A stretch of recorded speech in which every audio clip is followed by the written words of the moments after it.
So guys welcome back to my channel. അപ്പോൾ ഇന്നത്തെ video എന്ന് പറഞ്ഞു കഴിഞ്ഞാൽ ഞാൻ പറഞ്ഞിട്ടുണ്ടായിരുന്നു ഒരു യൂസ്ലെസ് എണ്ണ എടുക്കുന്നതിന് മുന്നേ എന്തൊക്കെ ചെക്ക് ചെയ്യണം, എന്തൊക്കെ കാര്യങ്ങൾ പ്രോപ്പറായിട്ട് നോക്കണം എന്നുള്ളത് ഒരു വീഡിയോ ആയിട്ട് ചെയ്യാമെന്ന് ഞാൻ ജസീം പറഞ്ഞിട്ടുണ്ടായിരുന്നു. ഇപ്പോൾ ജസീമുണ്ട്, ഞാനുണ്ട്. ജസീമിൻ്റെ വീട്ടിലാണ്. ഞങ്ങൾ ആ വീഡിയോയ്ക്ക് വേണ്ടി മാത്രം വണ്ടി ഒന്ന് കഴുകി വൃത്തിയാക്കി കിട്ടുകയായിരുന്നു. വണ്ടി ഒന്ന് കഴുകി വൃത്തിയാക്കി അടിപൊളിയാക്കി ഇട്ടിട്ടുണ്ട്. അപ്പോൾ എന്തൊക്കെയാണ് ചെക്ക് ചെയ്യേണ്ടതെന്നുള്ളത് നമുക്കറിയാവുന്ന കുറച്ച് കാര്യം. ലൈക്ക് നമ്മൾ ഈ വണ്ടി എടുത്തപ്പോൾ എന്തൊക്കെ ചെക്ക് ചെയ്തു, ഞങ്ങളുടെ കൂട്ടത്തിലുള്ള എല്ലാവരും ഫ്രണ്ട്സിൻ്റെ വണ്ടി എടുത്തപ്പോൾ ഞങ്ങളും കൂടെ പോയാണ് വണ്ടി എടുത്തിട്ടുള്ളത്, ഏറെക്കുറെ നമ്മളെ കൂട്ടുകാരുടെ വണ്ടികളെല്ലാം. അപ്പോൾ എന്തൊക്കെ ചെക്ക് ചെയ്തിട്ടുണ്ട്, എന്തൊക്കെയാണ് നമ്മൾ പ്രോപ്പറായിട്ട് നോക്കിയിട്ടുള്ളത് എന്നുള്ളത് ജസ്റ്റ് ഒരു ചെറിയ വീഡിയോ ആയിട്ട് ഞാൻ പറഞ്ഞുതരാം. ഈ വീഡിയോ ഞാൻ ചെയ്യാമെന്ന് പറഞ്ഞപ്പോൾ തന്നെ ഒരുപാട് എനിക്ക് കമൻറ്റും അല്ലാതെ പേഴ്സണലി എനിക്ക് മെസ്സേജ് ബ്രോ ഉടനെ ആ വീഡിയോ ചെയ്യണം, എന്തൊക്കെ ചെക്ക് ചെയ്യണം എന്നുള്ള വീഡിയോ ചെയ്യണമെന്ന് എൻ്റെ അടുത്ത് പറഞ്ഞിട്ടുണ്ടായിരുന്നു. അപ്പോൾ ആ വീഡിയോ എന്തൊക്കെയാണെന്നുള്ളത്, വണ്ടിയിൽ എന്തൊക്കെ ചെക്ക് ചെയ്യണം, എന്തൊക്കെ കാര്യങ്ങളാണ് പ്രോപ്പറായിട്ട് നോക്കണം എന്നുള്ളത് പറഞ്ഞുതരാം. ആദ്യം റെഗുലർലി ഇപ്പോൾ നോർമൽ ഒരാൾ വണ്ടി വെക്കാൻ പോയി എന്തൊക്കെ പറഞ്ഞുതരാം. ഫസ്റ്റ് എന്ന് പറഞ്ഞാൽ ബോണറ്റ്, എഞ്ചിൻ ബേ ആ എഞ്ചിൻ തുറന്ന് നോക്കും. തുറന്ന് നോക്കിയിട്ട് ഓയിലൊക്കെ ലീക്കൊക്കെ ഉണ്ടാ അപ്പോൾ ഫസ്റ്റ് നമ്മൾ എഞ്ചിൻ ബേയിൽ ഞങ്ങൾ ചെക്ക് ചെയ്യുന്ന ഫസ്റ്റ് കാര്യം ഈ പറഞ്ഞ ഓയിലിൻ്റെ ലെവലല്ല നമ്മൾ ഫസ്റ്റ് ചെക്ക് ചെയ്യുന്നത്. ഫസ്റ്റ് നമ്മൾ സ്പാർക്ക് പ്ലഗിൻ്റെ ഈ ഒരു കണക്ഷൻ ഊരും. അത് ഊരി ഇത് ഊരിയിട്ട് ഇവിടെ ഓയിലിൻ്റെ ഓറിങ്, അതായത് ഇതിനകത്തൊരു ഓറിങ് ഉണ്ട്. ആ ഓറിങ് കംപ്ലൈൻ്റ് ആയി കഴിഞ്ഞാൽ ഈ ഹെഡിൽ കൂടെ ഓയിൽ കയറി സ്പാർക്ക് പ്ലഗ് വരും. അപ്പോൾ ഈ നാല് പ്ലഗ് ഊരിയിട്ട് ഇതിൻ്റെ ഈ പ്ലഗിൻ്റെ എൻഡിൽ ഓയിലുണ്ടോ, ഇതിനകത്ത് ലൈറ്റ് പിടിച്ച് നോക്കുക. അതിനകത്ത് ഓയിലിൻ്റെ എന്തെങ്കിലും ഒരു ചെറിയൊരു ഇതുണ്ടോ എന്ന് നോക്കുക. ഉണ്ടെന്നുണ്ടെങ്കിൽ അത് ഓറിങ് പോയിട്ടുള്ളതാണ്. പിന്നെ ഈ ഹെഡ് ഗാസ്കറ്റ് ഇത് ചെക്ക് ചെയ്യും. പിന്നെ ആൾട്ടർനേറ്ററിൻ്റെ നോക്കും. പിന്നെ AC നമ്മൾ വണ്ടി സ്റ്റാർട്ട് ചെയ്തിട്ട് AC വർക്കിംഗ് ആണ്, ഈ കണ്ടൻസർ വർക്കിംഗ് ആണെന്നുണ്ടെങ്കിൽ അതിൽ ഇവിടെ ഫോഗ് സർക്കുലേറ്റ് ചെയ്യണമെന്നാണ് നമ്മൾ ചെക്ക് ചെയ്യും. AC ഗ്യാസ് ഇവിടെ സർക്കുലേറ്റ് ചെയ്യണം, നമ്മൾ ചെക്ക് ചെയ്യും. പിന്നെ ബാറ്ററി, സ്റ്റാർട്ട് ബാർ, ഇവിടെ വണ്ടി ഇടിയിട്ടുണ്ടോ, വലിയ ഇടിയോ ഇട്ടിട്ടുണ്ടെങ്കിൽ ഇവിടെ അറിയാൻ പറ്റും. എന്തെങ്കിലും പാച്ചോ ഇടിയോ ഓക്കെ. ഇതിപ്പോൾ കമ്പനിയാണോ അതിൻ്റെ, ഈ വരുന്ന കമ്പനി പേസ്റ്റിംഗ് ആണ് ഈ വരുന്നത്. അല്ലാതെ വണ്ടി ഇടിച്ചിട്ടെന്തെങ്കിലും ഉണ്ടെന്നുണ്ടെങ്കിൽ ഈ കമ്പനി പേസ്റ്റിംഗ് കറക്റ്റായിട്ട് ചോദിക്കില്ല, ഷട്ട് ബാറിന് പ്രശ്നം ഉണ്ടാവും. പിന്നെ ഈ പറഞ്ഞ പോലെ ഈ ഒരു കേസ് സെറ്റ് ചെയ്യണം. പിന്നെ മെയിനായിട്ട് ഒരു പ്രശ്നം എന്ന് പറഞ്ഞാൽ വണ്ടി ഇടിച്ചിട്ടുണ്ടെങ്കിൽ ഉറപ്പായിട്ടും സെന്നിന് വരുന്ന ഒരു പ്രശ്നം എന്ന് പറഞ്ഞു കഴിഞ്ഞാൽ ഇവിടെ ഈ വീലിൻ്റെ ഗ്യാപ്പ് വേരിയേഷൻ ഉണ്ടാവും. ഇപ്പോൾ ഇത് കണ്ടോ, ഇപ്പോൾ ഈ 15 ഇഞ്ച് വീൽ എടുത്ത് എനിക്ക് ഇവിടെ 2 കൈ കയറുന്നുണ്ട്. പക്ഷേ ഈ സ്റ്റോക്ക് വീലാണെങ്കിൽ ഒരു 3 വീലോളം കയറണം. അപ്പുറത്തും ഇപ്പുറത്തും ഈ പറഞ്ഞ പോലെ അപ്പുറത്തും സെയിം ഗ്യാപ്പാണെന്ന് നിങ്ങൾ വിരൽ വെച്ച് നോക്കുക. കാരണം ഇടിയിട്ടുണ്ടെങ്കിൽ ഈ ലോറാമിന് ബെൻഡ് വരാം. ലോറാമിന് ബെൻഡ് വന്നു കഴിഞ്ഞാൽ ചേസിനും ബെൻഡ് വരാൻ ചാൻസ് ഉണ്ട്. രണ്ട് സൈഡും കറക്റ്റ് വിരൽ വെച്ച് നിങ്ങൾ ചെക്ക് ചെയ്ത് നോക്കുക. ചെക്ക് ചെയ്ത് നോക്കുമ്പോൾ 2 സൈഡിലും കറക്റ്റ് അളവാണെന്നുണ്ടെങ്കിൽ പേടിക്കണ്ട. പിന്നെ പറ്റുമെങ്കിൽ വണ്ടി ഒന്ന് ലിഫ്റ്റ് ചെയ്തിട്ട് അടിയിൽ ലോറാമിന് ഇടിയിട്ടുണ്ടോ, ചേസിന് എഞ്ചിൻ്റെ അടിഭാഗം മാക്സിമം മുകൾ ഭാഗം ചിലപ്പോൾ ഒരു ലീക്കും കാണിക്കത്തില്ലായിരിക്കും. അടിയിൽ നോക്കുമ്പോഴും ഈ ക്യാനും അതായത് ഗിയർ ബോക്സ് ഒരവോ മെയിൻ ആയിട്ടുള്ള ലീക്കോ പൊട്ടലോ അങ്ങനെ എന്തെങ്കിലും നോക്കുക. പിന്നെ ഈ പറയുന്നത് ലോവറാം വന്നിട്ടുള്ള ലോറാം നമ്മൾ ചേസിലോട്ട് പിടുത്തം വന്നിട്ടുണ്ട്. അപ്പോൾ ചേസിലുള്ള ലോറാമിന്റെ ക്ലാമ്പ് ബെൻഡുണ്ടോ, ഈ ചേസ് അങ്ങോട്ടും ഇങ്ങോട്ടും നീങ്ങിയിട്ടുണ്ടോ എന്ന് കൂടെ ചെക്ക് ചെയ്ത് നോക്കാം. നിങ്ങൾക്ക് പറ്റും ജസ്റ്റ് ഒരുപാട് പാച്ച് വരാൻ ചാൻസ് കൂടുതലാണ്. നമ്മൾ ഓടുമ്പോൾ ഈ സാധനം എടുത്ത് പൊട്ടും, ക്രാക്കാം. അപ്പം മാക്സിമം എല്ലാവരും അണ്ടർബോഡി ഫുള്ള് നോക്കാം. അണ്ടർബോഡി നോക്കിക്കഴിഞ്ഞാൽ ഉപയോഗം എന്ന് പറഞ്ഞാൽ വേറെ ഏതെങ്കിലും പാച്ച് ഉണ്ടോ എന്തെങ്കിലും ഉണ്ടെങ്കിൽ അറിയാൻ പറ്റും. സത്യം പറയാൻ വണ്ടി എടുക്കുമ്പോൾ ആരെയും ശ്രദ്ധിക്കാറില്ല.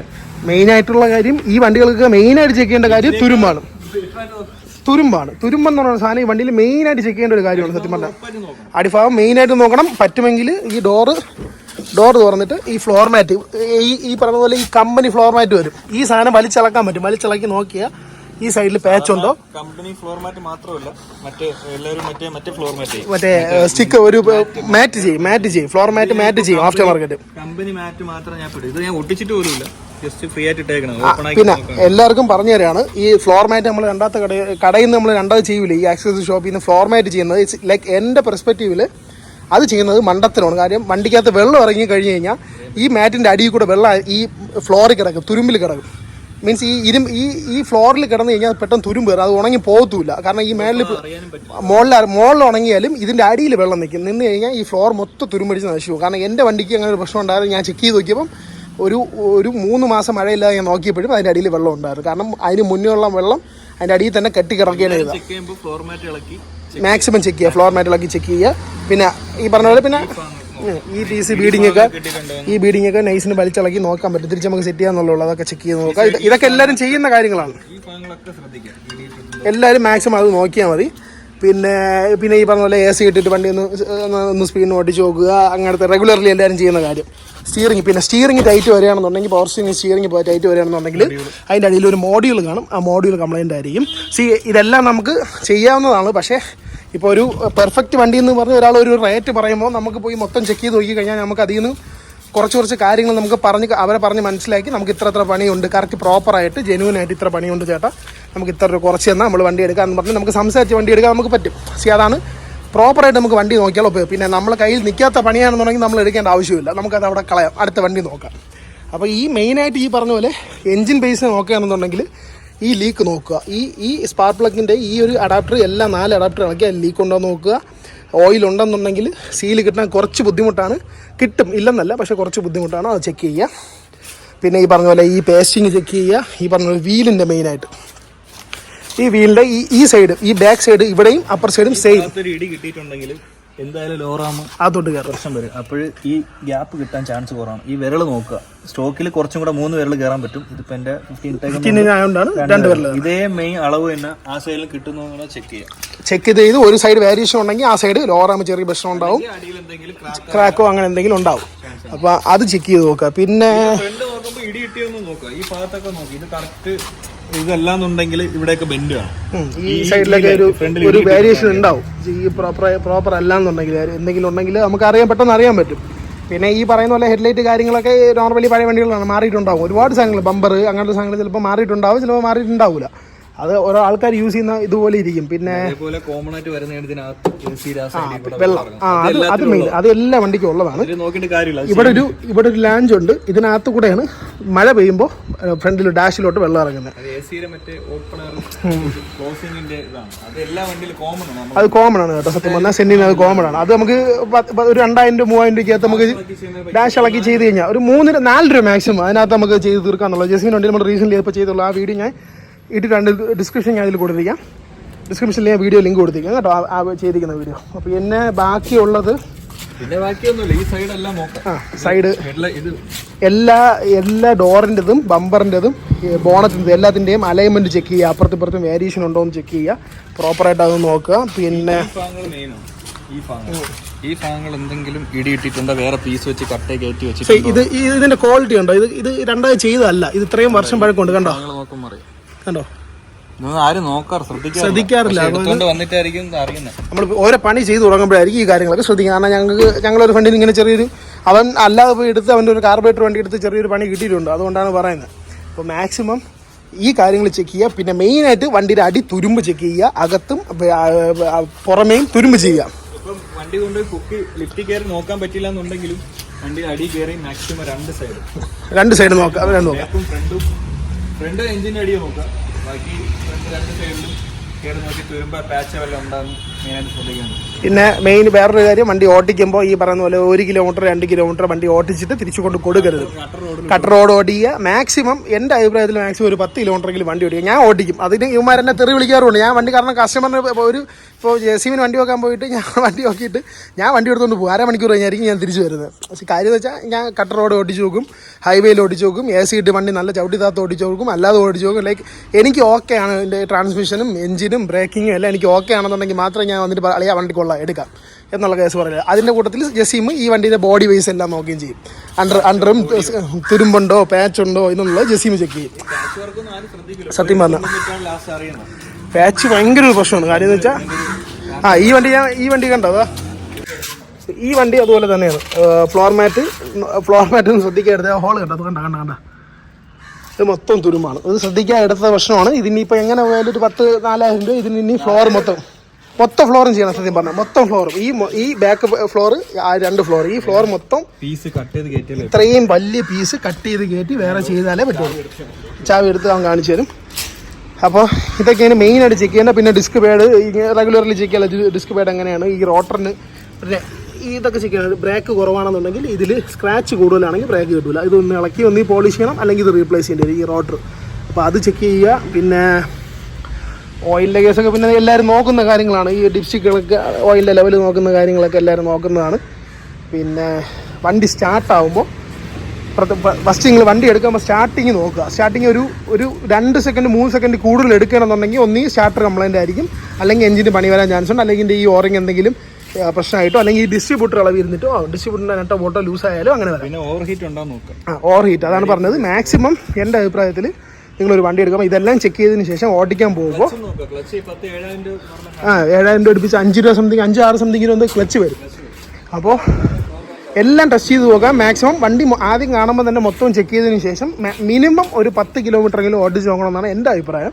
കാരണം ഓടിച്ച് നോക്കിയാലേ നമുക്ക് ആ വണ്ടിയിൽ എന്തൊക്കെ ഉണ്ട് ഇല്ല എന്നുള്ള മനസ്സിലാവും. അതും നല്ല റോഡ് ഓടിച്ചിട്ട് കാര്യമില്ല. ഇതിനിടയിൽ ചെറിയെങ്കിൽ കട്ടർ റോഡ് വരുമ്പോഴോ സസ്പെൻഷൻ എങ്ങനെ ഉണ്ട്, ലോറാം എങ്ങനെ ഉണ്ട്, ഏത് വണ്ടി എടുത്താലും ഇങ്ങനെ ഓടിച്ചു പോവുക. ഈ വണ്ടിയും പാച്ച് കാണാ നമ്മൾ പറയുന്നത് ചുമ്മാ ആയിരിക്കും. കണ്ടോ ഇതിൽ ഫ്ലോർ മാറ്റ് ഒട്ടിച്ചിട്ടുണ്ടായിരുന്നു. അത് അടിയിൽ ഇളക്കിയപ്പോൾ ആ നനവ് ഇപ്പോഴും നിൽക്കുന്നത് കണ്ടോ. ഇത് വണ്ടി മഴയത്ത് ഇട്ടിട്ടില്ല, ഇന്നാണ് വെളിയിൽ ഇറക്കിട്ട നമ്മള്. കണ്ടോ പഴയ സെക്കൻഡ് വണ്ടി എടുക്കുമ്പോൾ ശ്രദ്ധിക്കാതെടുക്കാൻ പ്രശ്നമാണ്. ഈ കാണാം ഇതും കൂടെ പറയാനാണ് നിങ്ങൾക്ക് ഈ വീഡിയോ ചെയ്യാന്ന് വിചാരിച്ചത്. കാരണം ഇതിന്റെ ഫ്ലോർ മൊത്തം ഇനി ഈ ഫ്ലോർ മൊത്തം കട്ട് ചെയ്ത് വേറെ പീസ് കയറ്റി ചെയ്യണം. 4 ഫ്ലോർ. ഇത് ബാക്കും അത് തന്നെയാണ് അവസ്ഥ. ബാക്ക് കണ്ടോ, തുരുമ്പ് കണ്ടോ, ബാക്ക് അവിടെ ആ സൈഡ് കണ്ടോ, വലിയൊരു തുരുമ്പാണ്. അപ്പൊ ഇതുപോലത്തെ ഉള്ള പ്രശ്നങ്ങൾ ഈ ഒരാൾ ആഗ്രഹിച്ച് ഈ പറയുന്ന പോലെ 60,000 രൂപയായാലും 40,000 രൂപയായാലും 50,000 രൂപയായാലും 1 ലക്ഷം രൂപയായാലും 10 ലക്ഷം രൂപയായാലും ആൾക്കാർ കഷ്ടപ്പെട്ടുണ്ടാക്കുന്ന പൈസയാണ്. അപ്പോൾ ഇതുപോലത്തെ വണ്ടികളൊക്കെ മിക്ക പയ്യന്മാരും ഇപ്പോഴത്തെ ഈ പറയുന്ന പോലെ പുതിയ ജനറേഷൻ പയ്യന്മാർ എടുക്കാൻ പോകുന്നത് ഒരാഗ്രഹത്തിൻ്റെ പുറത്ത് എടുക്കാൻ പോകുന്ന വണ്ടികളാണ്. അപ്പോൾ ഈ ചെന്ന് എടുക്കുമ്പോൾ ചിലർ പറ്റിച്ചു കൊടുക്കും, പിന്നെ വിളിച്ച് കഴിഞ്ഞാൽ ഫോൺ എടുക്കത്തില്ല, അതാണ് നീ വന്ന വണ്ടി എടുത്ത പൈസ ഒന്നും പിന്നെ എന്തിനാണ് സംസാരിക്കണം എന്നുള്ള ഡയലോഗ് വരും. ഇത് നമ്മളൊരു കസിൻ്റെ വണ്ടിയാണ്. പുള്ളിക്കാരൻ ഗൾഫിലാണ്. പുള്ളിക്കാരൻ അപ്പം ഞങ്ങൾക്ക് ഇങ്ങനെ വർക്കിനായിട്ട് തന്ന വണ്ടി. നമ്മൾ പോയി ചെക്ക് ചെയ്ത് നോക്കിയപ്പോഴാണ് ഇങ്ങനെ പറ്റിയത്. പുള്ളിക്കാരൻ ഓൾറെഡി എടുത്തിട്ട് 3-4 വർഷത്തിൽ കൂടുതലായി വണ്ടി. പിന്നെ ഇത് ഈ തുരുമ്പ് പുള്ളിക്കാരനെ വന്നതെല്ലാം നമ്മൾ പറയാൻ കാരണം വണ്ടി ഷെഡിനകത്ത് കിടന്ന വണ്ടിയാണ്. ഒരു തുള്ളി വെള്ളം പോലും വീഴാതെ ഷെഡിനകത്ത് കിടന്ന വണ്ടിയാണ്. എന്നിട്ടും തുരുമ്പ് മൊത്തത്തിലുണ്ട്. അപ്പോൾ അതുപോലെ ഈ പറഞ്ഞ പോലെ ഈ അകം എത്ര പെർഫെക്റ്റ് ആയിട്ടിരുന്നാലും ഈ ഫ്ലോർ മൊത്തം വലിച്ചിളക്കി ഇതിൻ്റെ മാറ്റ് വിളച്ച് നോക്കിയിട്ട് നോക്കുക തുരുമ്പുണ്ടോയെന്ന്. അതുപോലെ വണ്ടിയുടെ അടിയിൽ ചെക്ക് ചെയ്യുക. ഈ പറഞ്ഞ എഞ്ചിൻ ബേയിൽ മാക്സിമം ഫുൾ ചെക്ക് ചെയ്യുക. ഇവിടെ നീറ്റ് കണ്ടീഷൻ ആണെന്ന് പറഞ്ഞ് 70-80 രൂപയൊക്കെ ചോദിക്കും. നമ്മളത് പുറമേ ഉള്ള ലുക്ക് നോക്കി എടുത്തിട്ട് വരും. നോക്കുമ്പോൾ എഞ്ചിനേക്കാൾ എനിക്ക് ഏറ്റവും ബെറ്റർ നോക്കണമെന്ന് ഇതാണ് ബോഡിയും ചേസിലെ ക്രാക്ക് ഉണ്ടോ, ബോഡിക്ക് എന്തെങ്കിലും പ്രശ്നമുണ്ടോ. എഞ്ചിൻ നമുക്ക് പിന്നെ സത്യം പറഞ്ഞാൽ അഫോർഡബിൾ ആണ്, നമുക്ക് ചെയ്തെടുക്കാൻ പറ്റും. നമ്മളെ വർക്ക് അനുസരിച്ച് നമ്മൾ ചെയ്യുന്ന വർക്ക് അനുസരിച്ച് നമുക്ക് മനസ്സിലായി എഞ്ചിനൊക്കെ നമുക്ക് ചെയ്തെടുക്കാൻ പറ്റുന്ന കേസുകളാണ്. പാച്ചാണ് പ്രശ്നം. പാച്ച് പിന്നെ പെയിന്റിങ് ഇത് ഞാൻ രണ്ടാമത് പെയിന്റ് ചെയ്ത ടെസ്റ്റ് ഇപ്പോൾ എനിക്ക് കഴിഞ്ഞിട്ട് 6 മാസമല്ല രണ്ടാമത് പെയിന്റ് ചെയ്തത്. പക്ഷേ ഈ വണ്ടി എടുത്തപ്പോഴും ബോഡി ഈ പറഞ്ഞ ലേഡി യൂസ്ഡ് വണ്ടിയായിരുന്നു കേട്ടോ. അപ്പോൾ അതിൻ്റെ ആയിട്ടുള്ള ചെറിയ ബോഡി പ്രശ്നങ്ങളുണ്ടായിരുന്നു. പക്ഷേ എഞ്ചിൻ ബേസും മെക്കാനിക്സ് സൈഡെല്ലാം ഞങ്ങൾ പോയി നോക്കിയാണ് എടുത്തത്. എൻ്റെ പേൽ സിൽവർ ആയിരുന്നു, ചെറിയ കളർ ഡിഫറെൻ്റ് ആയിരുന്നു. ഞാൻ പിന്നെ ടെസ്റ്റ് ചെയ്തപ്പോൾ ഫുൾ അങ്ങ് ഒറ്റ പെയിന്റ് ആക്കിയത്. പിന്നെ ഈ പീസ് ഓൺ ബ്ലാക്ക് ചെയ്തു, മിറർ ബ്ലാക്ക് ചെയ്തു, അങ്ങനെയാണ് ചെറിയ പീസ് ബ്ലാക്ക് ചെയ്തു. ഈ വണ്ടി എടുക്കാൻ പോയപ്പോഴും ഞങ്ങൾ ഏകദേശം 3/4 മണിക്കൂറോളം വണ്ടിയുടെ അടിയിലേക്ക് കിടന്ന് നോക്കി ഫുള്ള് നോക്കിയതിന് ശേഷം ഞാൻ വണ്ടി ഓടിക്കാൻ പോയിട്ട് ഏകദേശം ഒരു അരമണിക്കൂർ കഴിഞ്ഞാണ് ഞാൻ കുറേ ദൂരം ഓടിച്ച് നോക്കി. എന്നിട്ട് ഞാൻ പുള്ളിക്കാരൻ എത്ര മുന്നേ ഇവനെ വിളിച്ച് പറഞ്ഞാളിയാ വണ്ടി കൊള്ളാം പറയാൻ കുറച്ച് ഈ പെയിന്റിങ്ങിന്റെ കാര്യങ്ങളിൽ കുറച്ച് കാര്യങ്ങളുണ്ട്. അത് പിന്നെ നമ്മൾ ഡീൽ ചെയ്ത് വിട്ടതാണ്. ഞാൻ പറഞ്ഞില്ലേ ഈ വണ്ടി ഓടിച്ച് നോക്കി. ഞാൻ വണ്ടി അവിടെ എത്തുന്നതിന് മുന്നേ നിർത്തിയിട്ട് ഇവനെ വിളിച്ചു, അളിയാ വണ്ടി കൊള്ളാം, ഇതെടുക്കാം. ഇവൻ ആ സമയത്ത് ഗൾഫിലായിരുന്നു കേട്ടോ. ആ സമയത്താണ് ഞങ്ങൾ ഈ വണ്ടി എടുത്തത്. ഇപ്പോൾ ഒരു 3 വർഷം കഴിഞ്ഞു, 3.5 വർഷമായിരുന്നു തോന്നലടാ. 3 വർഷമായല്ലേ. ഫുൾ പെയിന്റ് ചെയ്തു, ടെസ്റ്റ് ചെയ്തു, എല്ലാം ഏകദേശം എല്ലാം. ഇനിയിപ്പോൾ ഉള്ളത് ഇതിൻ്റെ സീറ്റ് ഓവർ മാറണം, ചില്ലറ കുറച്ച് കാര്യങ്ങളേ ഉള്ളൂ. നമുക്ക് പേഴ്സണലി ഈ കോസ്മെറ്റിക് ചേഞ്ചസേ ഉള്ളൂ. ബാക്കി മെക്കാനിക്കൽ സൈഡ്, പെർഫോമൻസ് സൈഡൊക്കെ നമ്മൾ ഏകദേശം നല്ല വൃത്തിക്ക് നമ്മൾ ചെയ്തിട്ടുണ്ട്. നമ്മളെ ടേസ്റ്റിനനുസരിച്ച് നമ്മൾ വൃത്തിക്ക് ചെയ്തിട്ടുണ്ട്. പിന്നെ ഈ വണ്ടിയിൽ എന്തൊക്കെ ചെയ്തിട്ടുണ്ടോ എന്ന് ചോദിച്ചു കഴിഞ്ഞാൽ CDR വീൽസ്, കെൻഡ ടയേഴ്സ്, ഡോക്ടറിന് സ്പ്രിങ്സ്, ലോറിംഗ് സ്പ്രിങ്സ് ചെയ്തിട്ടുണ്ട്. ഓട്ടോമിക്കിൻ്റെ ഫുൾ സിസ്റ്റം ഹെഡർ ഉൾപ്പെടെ മൈൽഡാണ് ചെയ്തിരിക്കുന്നത്. ടൂണ് മൈൽഡാണ് കേട്ടോ. അപ്പോൾ ഇതെല്ലാം ചെയ്തിട്ടുണ്ട്. പിന്നെ എൻജിൻ ബേസ് കാര്യങ്ങളെല്ലാം പ്രോപ്പറാണ്. എയർ ആൻഡ് ഈക്കോ കാര്യങ്ങൾ അങ്ങനെയൊന്നും ചെയ്തിട്ടില്ല. കാരണം ഈ എഞ്ചിനകത്തുള്ള ഹോട്ട് എയർ എടുത്ത് എഞ്ചിനകത്തോട്ട് കയറ്റണമെന്ന് വിചാരിച്ച് ഞങ്ങൾ എയർ ആൻഡ് ഈക്ക് ചെയ്തിട്ടില്ല, പുറത്ത് ചെയ്തിട്ടുള്ളൂ. അല്ലെങ്കിൽ ഈ ബാറ്ററിയോ അങ്ങനെയുള്ള ബാറ്ററിയുടെ സെക്ഷൻ ബാറ്ററി ബാക്കിലോട്ടോ എല്ലാം ആക്കിയിട്ട് ആ ബാറ്ററി സെക്ഷനിലും എല്ലാം കൊടുത്തു കഴിഞ്ഞാൽ കുറച്ചും കൂടെ എയർ കയറും, കോൾഡ് എയർ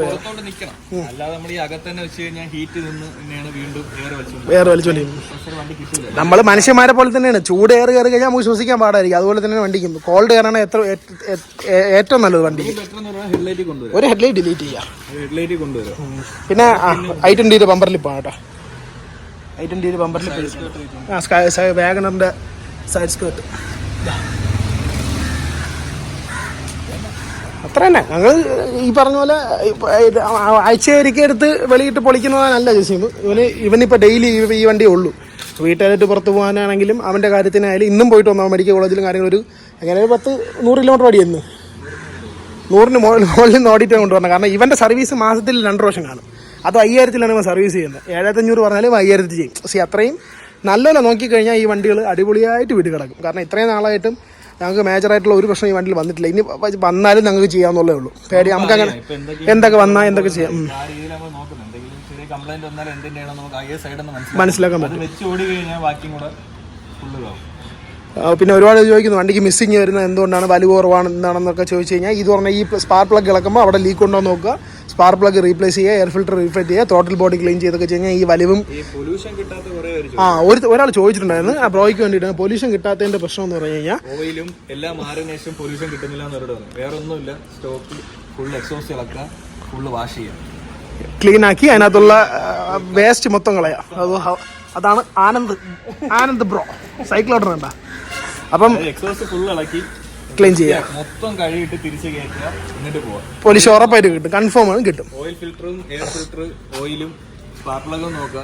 പിന്നെ ചെയ്യേണ്ടതെന്ന് വെച്ച് കഴിഞ്ഞാൽ ഫുള്ള് എക്സോസ്റ്റ് ഹെഡിൽ നിന്ന് ഇളക്കണം കേട്ടോ. ഈ ഹെഡിൽ നിന്ന് ഇളക്കി മൊത്തം ഇളക്കിയിട്ട് മൊത്തം ക്ലീൻ ചെയ്യണം. നല്ലപോലെ സർവീസ് ചെയ്ത് വൃത്തിയാക്കി അതിനകത്ത് ഒരുപാട് നിങ്ങൾ ക്ലീൻ ചെയ്യുമ്പോൾ നിങ്ങൾക്ക് മനസ്സിലാവും എന്തുകൊണ്ടാണ് പൊല്യൂഷൻ കിട്ടാത്തതെന്ന്. ക്ലീൻ ചെയ്യുമ്പോൾ നിങ്ങൾക്ക് കറക്റ്റായി മനസ്സിലാവും. അതിനകത്ത് അത്ര അഴുക്കുണ്ടാവും. അത് ക്ലീൻ ചെയ്ത് വൃത്തിയാക്കി കഴിഞ്ഞ് കഴിഞ്ഞാൽ ഉറപ്പായിട്ട് പൊല്യൂഷൻ കിട്ടും കേട്ടോ, ഉറപ്പായിട്ട് കിട്ടും. കാരണം 2 വണ്ടികൾക്ക് ഞങ്ങളെ വണ്ടികൾക്ക് 2 വണ്ടിയിൽ പ്രശ്നം ഉണ്ടായിരുന്നു. നമ്മൾ ക്ലീൻ ചെയ്തപ്പോൾ നമുക്കത് കിട്ടി, പ്രോപ്പറായിട്ട് പൊല്യൂഷൻ കിട്ടി. അപ്പോൾ അത് പ്രശ്നമല്ല, നോർമലി ഉള്ളതാണ്, പഴയ വണ്ടികൾക്കുള്ളതാണ്. അപ്പം ഇത്ര കാര്യങ്ങളേ ഉള്ളൂ. അപ്പോൾ ഈ പറഞ്ഞ പോലെ വണ്ടിയുടെ ലുക്ക് കണ്ടിട്ട് അല്ലെങ്കിൽ പുറമേ എങ്ങനെ ഇരിക്കുന്നതെന്ന് കണ്ടിട്ട് വണ്ടി ആരും പോയി എടുക്കരുത്. പ്രോപ്പറായിട്ട് ഓടിച്ചു നോക്കുക. ഈ പറഞ്ഞ കാര്യങ്ങൾ സ്പാർക്ക് പ്ലഗ്, എൻജിൻ ഓയിൽ, ഈ ബ്രേക്ക് ആവട്ടെ, ഈ പറഞ്ഞ റോട്ടർ ഉൾപ്പെടെ ചെക്ക് ചെയ്യുക, ബാക്ക് ഹാൻഡ് ബ്രേക്കിൻ്റെ എല്ലാം ചെക്ക് ചെയ്യുക, ബോഡി ചെക്ക് ചെയ്യുക, തുരുമ്പുണ്ടോ എന്ന് ചെക്ക് ചെയ്യുക, വെള്ളം ഇറങ്ങിയിട്ടുണ്ടോ ചെക്ക് ചെയ്യുക, എല്ലാം ചെക്ക് ചെയ്ത് എടുക്കാവൂ. കാര്യമില്ലതായി പോകും. വണ്ടി എടുത്തിട്ട് 3 പോലും വർക്ക്ഷോപ്പിലായുള്ള അവസ്ഥ നിങ്ങളൊന്ന് ആലോചിക്കുക. അതിൻ്റെ പിറകെ പൈസ ഇങ്ങനെ ഇറങ്ങിക്കൊണ്ടിരിക്കുക. അങ്ങനെ നല്ല പ്രോപ്പറായിട്ട് അതും. പിന്നെ ഒരു കാര്യം, പൈസ കയ്യിലുണ്ടെന്ന് പറഞ്ഞാൽ ആരും ധൃതി പിടിക്കരുത്. വണ്ടി നോക്കി എത്ര വണ്ടി നോക്കിയാലും നിങ്ങൾക്ക് ഓക്കെ നല്ല വണ്ടിയാണെന്ന് കൺഫേം ആണെങ്കിൽ മാത്രം എടുക്കുക. അല്ലാതെ ചാടിക്കയറി വണ്ടിയിൽ നിന്ന് എടുത്തുകളയാൽ പൈസ പോകും. അതുകൊണ്ട് അതും കൂടെ നോക്കുക. പിന്നെ മാക്സിമം പറ്റുന്ന പോലെ ഞങ്ങൾ എല്ലാവരെയും സഹായിക്കുന്നു. നമുക്ക് മെസ്സേജ് അയക്കുന്നവർക്കും ഇൻസ്റ്റയിൽ യൂട്യൂബിൽ കമൻറ്റ് ഇടുന്നവർക്കും എല്ലാവർക്കും നമ്മൾ പറ്റുന്ന പോലെ നമ്മൾ ഹെൽപ്പ് പ്രൊവൈഡ് ചെയ്യുന്നുണ്ട്. ഇത് ഈ പറഞ്ഞ പോലെ നമുക്ക് ഈ യൂട്യൂബ് മാത്രമല്ല, ഞങ്ങൾക്ക് ഞങ്ങളുടെ പേഴ്സണൽ ലൈഫും ഉണ്ട്. അപ്പോൾ അതിൻ്റെ ഇടയിൽ ഞങ്ങൾ പറ്റുന്ന പോലെ എല്ലാ കാര്യങ്ങളും ഞങ്ങൾ നോക്കുന്നുണ്ട് കേട്ടോ. എല്ലാവർക്കും മാക്സിമം ഒരുപാട് പേര് മെസ്സേജ് അയക്കുന്നുണ്ട്, ഒരുപാട് പേര് വിളിക്കുന്നുണ്ട്. എല്ലാവർക്കും പറ്റുന്ന പോലെ നമ്മൾ റിപ്ലൈ കൊടുക്കുന്നുണ്ട്. സ്പെയർ നമ്മൾ ഈ പറഞ്ഞ കുറച്ച് പയ്യന്മാർക്ക് സ്പെയർ വേണമെന്ന് പറഞ്ഞ് തമിഴ്നാട്ടിൽ നിന്നൊക്കെ ഒരു ഫ്രണ്ട് വിളിച്ച് ചോദിച്ചിട്ടുണ്ടായിരുന്നു, അവനൊക്കെ അയച്ചു കൊടുത്തിട്ടുണ്ട്. അപ്പോൾ അതുപോലെ നമ്മളെ കൊണ്ട് പറ്റുന്ന പോലെ ഞങ്ങളെ സമയത്തിനനുസരിച്ച് ഞങ്ങൾ പ്രൊവൈഡ് ചെയ്യുന്നുണ്ട്. അപ്പോൾ അതുപോലെ എന്ത് ഹെൽപ്പ് ഉണ്ടെങ്കിലും നിങ്ങൾ ഉറപ്പായിട്ടും ചോദിക്കുക, നമ്മൾ ഉറപ്പായിട്ട് ഹെൽപ്പ് ചെയ്യുന്നതായിരിക്കും. അപ്പോൾ ഇത്രയേ ഉള്ളൂ. ബാക്കി എന്തെങ്കിലും ഡൗട്ട് ഉണ്ടെങ്കിൽ എന്നെയോ ജസീമിനെയോ കോൺടാക്ട് ചെയ്താൽ മതി. ഞങ്ങളുടെ 2 പേരെ ഇൻസ്റ്റാഗ്രാം ലിങ്ക് ഞങ്ങൾ ഇതിൽ കൊടുത്തിരിക്കാം, ഈ വീഡിയോയുടെ താഴെ കൊടുത്തിരിക്കാം. പിന്നെ ഈ വെള്ളം ഇറങ്ങുന്നതിൻ്റെ ഒരു വീഡിയോ ഞങ്ങൾ ചെയ്തിട്ടുണ്ട്. ആ വീഡിയോയുടെ ലിങ്കും കൂടെ ഞാൻ ഡിസ്ക്രിപ്ഷനിൽ കൊടുത്തിരിക്കാം. നിങ്ങൾക്ക് വേണമെങ്കിൽ കയറി കണ്ടോ. ഡാഷിൻ്റെ അതിൻ്റെ ഫുൾ ഇളക്കിയിട്ടുള്ള ഒരു വീഡിയോ ഉണ്ട്. ഓൾമോസ്റ്റ് 4000 രൂപ അടുപ്പിച്ച് കോസ്റ്റായി. അപ്പോൾ അതിൻ്റെ വീഡിയോ ഞാൻ ഡിസ്ക്രിപ്ഷനിൽ കൊടുത്തിരിക്കാം, ലിങ്ക് കൊടുത്തിരിക്കാം. അതിൽ കയറി ചെക്ക് ചെയ്താൽ മതി. ഓക്കെ, അപ്പോൾ ഇന്ന് ഇത്രയേ ഉള്ളൂ. ബാക്കി എന്തുണ്ടെങ്കിലും നിങ്ങൾ മെസ്സേജ് ഇടുക. അപ്പോൾ അടുത്ത വീഡിയോ കാണാം. അതുപോലെ ബൈ.